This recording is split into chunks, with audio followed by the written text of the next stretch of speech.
പഞ്ചായത്തുകളുടെ വിതരണം നടത്തുന്ന വെൽഫെയർ പെൻഷൻ ഇക്കുറി വീടുകളിലെ ബെനിഫിഷ്യറികളുടെ വീടുകളിൽ നേരിട്ടെത്തിക്കുകയാണ്. അതിനാവശ്യമായ വെബ് അധിഷ്ഠിതമായ സോഫ്റ്റ്വെയർ dbt.lsdkerala.gov.in ആണ്. അതിലെ പ്രൈമറി കോഓപ്പറേറ്റീവ് ബാങ്കുകളുടെ നോഡൽ ഓഫീസർക്ക് നിർവഹിക്കപ്പെടേണ്ട കാര്യങ്ങളാണ് ഈ പ്രസൻറ്റേഷനിലൂടെ ഉദ്ദേശിക്കുന്നത്. ഒരു പ്രൈമറി കോഓപ്പറേറ്റീവ് ബാങ്കിൻ്റെ നോഡൽ ഓഫീസർക്ക് യൂസർ ക്രിയേറ്റ് ആകുമ്പോൾ തന്നെ അദ്ദേഹത്തിൻ്റെ മൊബൈലിലേക്ക് ഒരു യൂസർ നെയിമും താൽക്കാലിക പാസ്വേഡും ലഭിക്കും.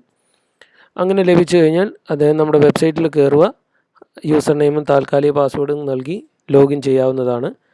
ആദ്യം ലോഗിൻ ചെയ്യുന്ന സമയത്ത് അദ്ദേഹത്തിൻ്റെ പാസ്വേഡ് ടെമ്പററി പാസ്വേഡ് മാറ്റേണ്ടതായിട്ടുണ്ട്. അത് മാറ്റിയതിന് ശേഷം ഒന്നുകൂടെ ലോഗിൻ ചെയ്യുക.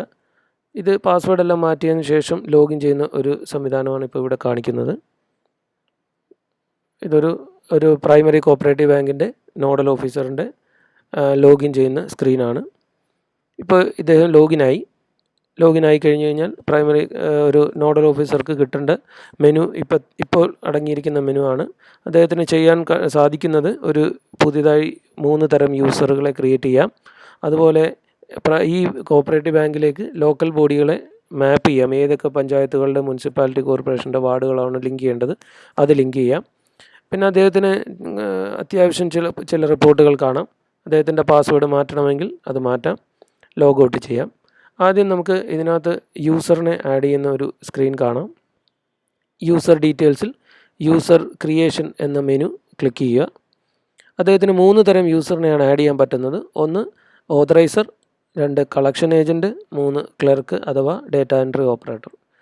പണം ഒരു കളക്ഷൻ ഏജൻറ്റിന് പണം നൽകണമെങ്കിൽ ആദ്യം ഒരു ക്ലർക്ക് എന്ന ഉദ്യോഗസ്ഥൻ അതിൻ്റെ വിവരങ്ങൾ നൽകുകയും ഓതറൈസർ എന്ന ഉദ്യോഗസ്ഥൻ അത് അംഗീകരിക്കുകയും ചെയ്യണം.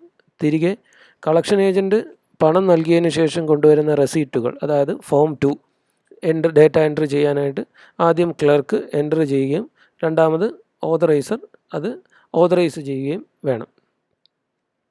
നമുക്ക് ആദ്യം ഒരു യൂസർ എങ്ങനെ ക്രിയേറ്റ് ചെയ്യാമെന്ന് നോക്കാം.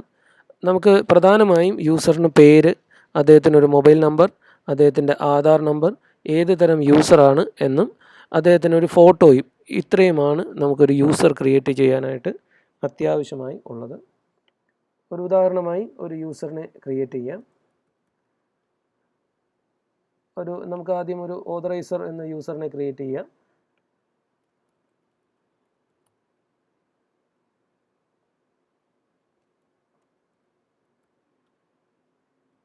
അദ്ദേഹത്തിൻ്റെ മൊബൈൽ നമ്പറിലേക്ക് മൊബൈൽ നമ്പർ ടൈപ്പ് ചെയ്യുക, ആധാർ നമ്പർ ടൈപ്പ് ചെയ്യുക,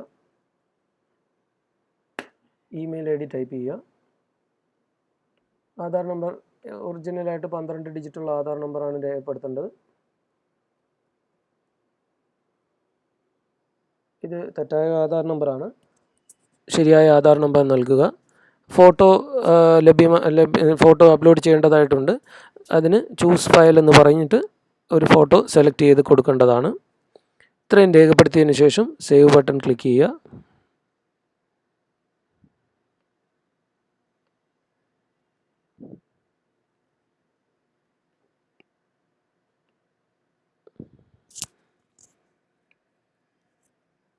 വാലിഡ് ആയിട്ടുള്ള ആധാർ നമ്പർ നൽകിയില്ലെങ്കിൽ അത് എറർ കാണിക്കും. തൽക്കാലം നമുക്ക് ആധാർ ഇല്ലാതെ തന്നെ സേവ് ചെയ്ത് കാണാം.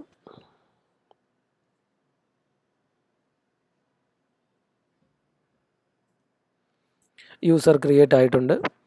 ഇതുപോലെ നമുക്ക് ഒന്നിലധികം യൂസർ ക്രിയേറ്റ് ചെയ്യാൻ പറ്റും. ഇപ്പം നമ്മൾ ഒരു ഓതറൈസർ എന്ന യൂസറാണ് ക്രിയേറ്റ് ചെയ്തിരിക്കുന്നത്.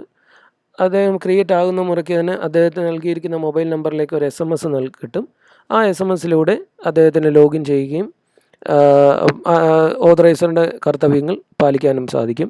ഇനി ഈ യൂസറിനെ എഡിറ്റ് ചെയ്യണമെങ്കിൽ ഇതേപോലെ തന്നെ ഈ സ്ക്രീനിൽ, അതായത് യൂസർ ഡീറ്റെയിൽസിൽ യൂസർ ക്രിയേഷൻ എന്ന മെനു ക്ലിക്ക് ചെയ്യുമ്പോൾ ലഭിക്കുന്ന ഈ സ്ക്രീനിൽ യൂസറിൻ്റെ ലിസ്റ്റ് ഉണ്ടാവും. അതിൽ വ്യൂ ക്ലിക്ക് ചെയ്ത് കഴിഞ്ഞ് കഴിഞ്ഞാൽ ഈ യൂസറിൻ്റെ ഡീറ്റെയിൽസ് എല്ലാം ഒന്നുകൂടെ ഈ സ്ക്രീനിൽ കാണിക്കുകയും ഇദ്ദേഹത്തിൻ്റെ ഡീറ്റെയിൽസ് എന്തെങ്കിലും തിരുത്തണമെങ്കിൽ, അതായത് mobile number, Aadhaar number, photo, അതുപോലെ തന്നെ ഇദ്ദേഹത്തിൻ്റെ സ്റ്റാറ്റസ് ആക്റ്റീവ് എന്നുള്ളത് ഡീആക്ടിവേറ്റ് ചെയ്യണമെങ്കിലോ ഇതുപോലെ വ്യൂ എന്ന് ക്ലിക്ക് ചെയ്ത് ലഭിക്കുന്ന ഈ വിവരങ്ങളിൽ എഡിറ്റ് ചെയ്യാവുന്നതാണ്. ഇദ്ദേഹത്തിൻ്റെ പാസ്വേഡ് മറന്നുപോയെങ്കിൽ ഇതേപോലെ തന്നെ വ്യൂ ക്ലിക്ക് ചെയ്ത് ഇതുപോലെ ഉള്ള സ്ക്രീൻ വന്നതിന് ശേഷം റീസെറ്റ് പാസ്വേഡ് എന്ന ബട്ടൺ ക്ലിക്ക് ചെയ്ത് കഴിഞ്ഞാൽ ഈ പറഞ്ഞ മൊബൈൽ നമ്പറിലേക്ക് ഒന്നുകൂടെ പാസ്വേഡ് റീസെറ്റ് ചെയ്ത് നൽകാവുന്നതാണ്.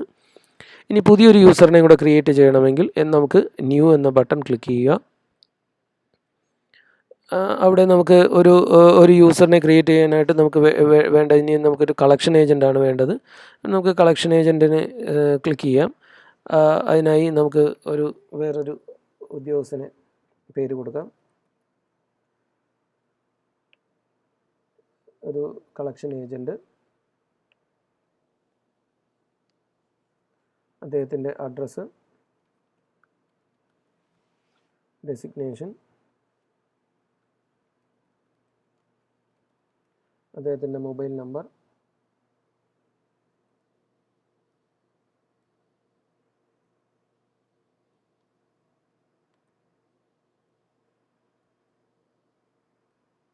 ഇമെയിൽ അഡ്രസ്സ് ഉണ്ടെങ്കിൽ അത്, നേരത്തെ പറഞ്ഞ പോലെ ഫോട്ടോ, കൃത്യമായിട്ടുള്ള ആധാർ നമ്പർ വാലിഡേഷൻ ഉണ്ട്. ആധാർ നമ്പർ തെറ്റായിട്ട് കൊടുത്താൽ അത് സ്വീകരിക്കത്തില്ല. കൃത്യമായിട്ടുള്ള ആധാർ നമ്പർ തന്നെ കൊടുക്കണം. സേവ് ചെയ്യുക.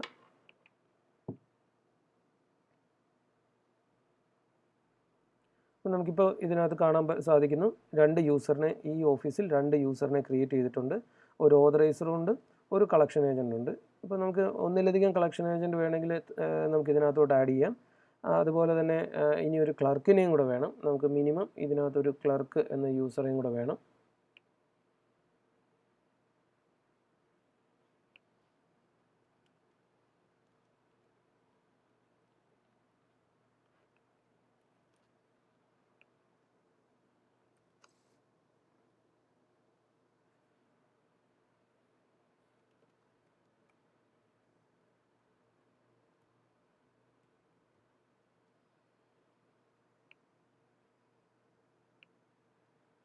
അപ്പോൾ നമുക്കൊരു ഇതുപോലൊരു ക്ലർക്കിനെയും കൂടെ നമ്മൾ ആഡ് ചെയ്യുന്നു, സേവ് ചെയ്യുന്നു. അപ്പം ഈ ഒരു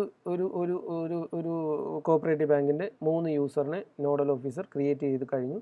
മിനിമം 3 യൂസർ ഉണ്ടെങ്കിൽ മാത്രമേ ഒരു പ്രൈമറി കോപ്പറേറ്റീവ് ബാങ്കിലൂടെ നമുക്ക് പണം വിതരണം ചെയ്യാൻ സാധിക്കുകയുള്ളൂ. അടുത്ത ഘട്ടം നമുക്ക് പ്രധാന കാര്യം എന്ന് പറഞ്ഞു കഴിഞ്ഞാൽ നോഡൽ ഓഫീസർ, അതായത് പ്രൈമറി കോപ്പറേറ്റീവ് ബാങ്കിൻ്റെ നോഡൽ ഓഫീസറിന് ആ ഓഫീസിലേക്കുള്ള പഞ്ചായത്ത്, മുനിസിപ്പാലിറ്റി, കോർപ്പറേഷനുകൾ ലിങ്ക് ചെയ്യലാണ്. അതിനായി യൂസർ ഡീറ്റെയിൽസിൽ പാക്സിൻ്റെ ലോക്കൽ ബോഡി മാപ്പിംഗ് എന്ന മെനു എടുക്കുക. ഈ പ്രൈമറി കോപ്പറേറ്റീവ് ബാങ്കിന് അനുവദിച്ചിരിക്കുന്ന ഏത് ഗ്രാമപഞ്ചായത്താണോ, മുനിസിപ്പാലിറ്റിയാണോ, കോർപ്പറേഷനാണോ എന്ന് നോക്കുക. നമുക്ക് ഒന്നിലധികം പഞ്ചായത്ത്, മുനിസിപ്പാലിറ്റി, കോർപ്പറേഷനുകളെ ലിങ്ക് ചെയ്യാൻ സാധിക്കും. അതായത് ഒരു കോർപ്പറേഷനും ഒരു ഗ്രാമപഞ്ചായത്തിനെയും വേണമെങ്കിൽ ലിങ്ക് ചെയ്യാം. അതുപോലെ വേറെ ഒരു മുനിസിപ്പാലിറ്റീനെയും ഒരു ഗ്രാമപഞ്ചായത്തിനെയും വേണമെങ്കിൽ ലിങ്ക് ചെയ്യാം. ഓക്കെ, നമ്മളിപ്പോൾ ഒരു ഗ്രാമപഞ്ചായത്തിനെയാണ് ലിങ്ക് ചെയ്യുന്നത്. അപ്പോൾ ഇതിനകത്തൊരു ഉദാഹരണം പറയാം. നമുക്ക് ആഴൂർ എന്ന് പറഞ്ഞിട്ടുള്ള ഒരു ഗ്രാമപഞ്ചായത്തിനെ ലിങ്ക് ചെയ്ത് നോക്കാം. അപ്പം നോക്കൂ, ഇതിനകത്ത് ആഴൂർ എന്ന ഗ്രാമപഞ്ചായത്തിൽ 18 വാർഡുകളാണുള്ളത്. ശരിക്കും ഈ ബാച്ച് നമ്പർ എന്ന് പറയുന്നത് വാർഡ് നമ്പറാണ്. അതായത് നോക്കിയാൽ അറിയാം 1, 2, 3. പക്ഷേ വാർഡ് നമ്പർ ഇപ്പോഴത്തെ അവസ്ഥയിൽ നമുക്ക് വാർഡ് നമ്പർ കൃത്യമായിട്ട് പറയാൻ സാധിക്കില്ല. അതിനാലാണ് നമ്മൾ അതിനെ ബാച്ച് നമ്പർ എന്ന് ഉൾപ്പെടുത്തിയിരിക്കുന്നത്. ചില പഞ്ചായത്തുകളുടെ ഡേറ്റകളിൽ വാർഡ് നമ്പർ ലഭിക്കാത്ത വരുവാണെങ്കിൽ അവയെ നമ്മൾ ബാച്ച് നമ്പർ 0 എന്നായിരിക്കും വിളിക്കുന്നത്. അതുപോലെ ഈ വാർഡ് നമ്പർ എന്ന് പറഞ്ഞു കഴിഞ്ഞാൽ അവിടെ ഒരു പ്രശ്നം കൂടെ ഉണ്ട്. അതായത് പഴയ വാർഡ് നമ്പറും പുതിയ വാർഡ് നമ്പറിലും ഒക്കെയുള്ള പെൻഷനറുടെ വിവരങ്ങൾ ഈ ഘട്ടത്തിലുണ്ട്. അത് അടുത്ത ഘട്ടത്തിൽ മാത്രമേ നമുക്ക് കൃത്യമാക്കാൻ സാധിക്കുകയുള്ളൂ. അതുകൊണ്ട് ഏകദേശം നമ്മുടെ വാർഡ് നമ്പർ നോക്കുക. ആ വാർഡ് നമ്പർ നമുക്ക് അനുവദിച്ചിരിക്കുന്ന, അതായത് ഈ പ്രൈമറി കോപ്പറേറ്റീവ് ബാങ്കിന് അനുവദിച്ചിരിക്കുന്ന വാർഡ് നമ്പർ, ഉദാഹരണം ഇവിടെ ഒരു കളക്ഷൻ ഏജൻ്റ് ആണുള്ളത്. 5 വാർഡുകളാണ് നമുക്ക് ഇവിടേക്ക് വേണ്ടത്. മറ്റ് വാർഡുകളെല്ലാം വേറെ ഏതെങ്കിലും ഒരു ഏജൻസിക്കാണെങ്കിൽ ഇവിടെ നമുക്ക് ആദ്യത്തെ 5 എണ്ണം നമ്മുടെ കളക്ഷൻ ഏജൻറ്റ്, അതായത് ഇപ്പോൾ ഇതിനകത്ത് ഉദാഹരണം കാണിച്ചിരിക്കുന്ന ഷൈൻ എന്ന കളക്ഷൻ ഏജൻറ്റാണ്. അദ്ദേഹത്തിന് നമുക്ക് ആദ്യത്തെ 5 വാർഡുകൾ ലിങ്ക് ചെയ്ത് കൊടുക്കാം. അപ്പോൾ ഇതിൽ നിന്നും മനസ്സിലാക്കേണ്ടത് ഈ 5 വാർഡുകളിലും ഈ പറയുന്ന ഒരു ഉദ്യോഗസ്ഥനാണ് പൈസ കൊടുക്കാൻ പോകുന്നത്. അതായത് നമുക്കിവിടെ 5 കളക്ഷൻ ഏജൻറ്റ് ഉണ്ടെങ്കിൽ ഓരോരുത്തരെയും നമുക്ക് ഓരോ വാർഡിലേക്ക് ലിങ്ക് ചെയ്യാമായിരുന്നു. ഓക്കെ, അപ്പോൾ തൽക്കാലം നമുക്ക് 2 വാർഡ് ലിങ്ക് ചെയ്ത് കൊടുക്കാം. അപ്പോൾ ഷൈൻ എന്ന കളക്ഷൻ ഏജൻറ്റിന് നമ്മൾ 2 വാർഡുകൾ, അതായത് ഒന്നാമത്തതും രണ്ടാമത്തതുമായ വാർഡ് നമ്മൾ ലിങ്ക് ചെയ്ത് കൊടുക്കാൻ പോവുകയാണ്. അപ്പോൾ ഇദ്ദേഹത്തിന് ഈ ഒന്നാമത്തെയും രണ്ടാമത്തെയും വാർഡിലെ 5 തരം പെൻഷനുകൾ ആണ് വിതരണം ചെയ്യേണ്ടത്. അതായത് 10 ഫോം 1കളാണ് ഇദ്ദേഹത്തിന് വിതരണം ചെയ്യേണ്ടതായിട്ടുള്ളത്.